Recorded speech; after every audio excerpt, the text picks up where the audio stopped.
কেমন আছেন? আশা করি সবাই ভালো আছেন। আলহামদুলিল্লাহ আমিও ভালো আছি। তো এই দেখেন গরিবের ভাঙ্গা রান্নাঘর, ভাঙ্গা ঘর, ভাঙ্গা দুয়ার সবকিছু।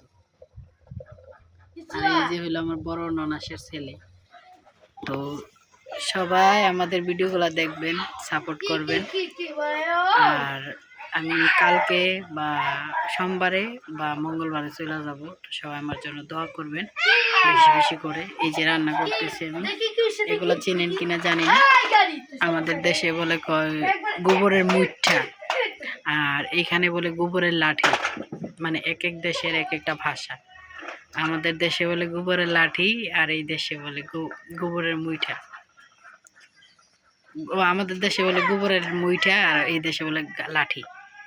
তো আমার ননাসের ছেলে তাকায় রয়েছে, আমি কি বলি না বলি, সে দেখতেছে যে আমি কি বলি না বলি। এই দেখেন আরো কতগুলা শুকায় দিছে, মানে এখানে শুকাইছে।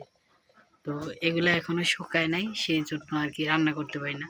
তো এইখানে এই রান্নাঘরটা হইলো মানে ছোট কইরাই দিছে, যেন বৃষ্টি বৃষ্টি আইলে বৃষ্টি হইলে যেন এটাতে রান্না করতে পারি।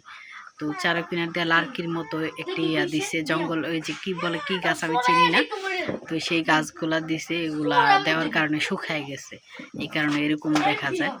আর একটা রান্নাঘর আছে, ওইটা দূরে, ওই যে দেখা যায়, ওই যে দরজা, ওই দরজা হলো রান্নাঘর। ওইটাতে কম রান্না হয়, এটাতে বেশিরভাগ রান্না হয়। তো সবাই ভালো থাকবেন, সুস্থ থাকবেন। আর গ্রামে কাজ কাম করতেছি, তো এই কারণে মানে চোখ মুখ টান টান কেমন হয়ে গেছে। তো যাই হোক, সবাই ভালো থাকবেন, সুস্থ থাকবেন। আমার জন্য সবাই মন থেকে দোয়া করবেন। Tata, bye bye.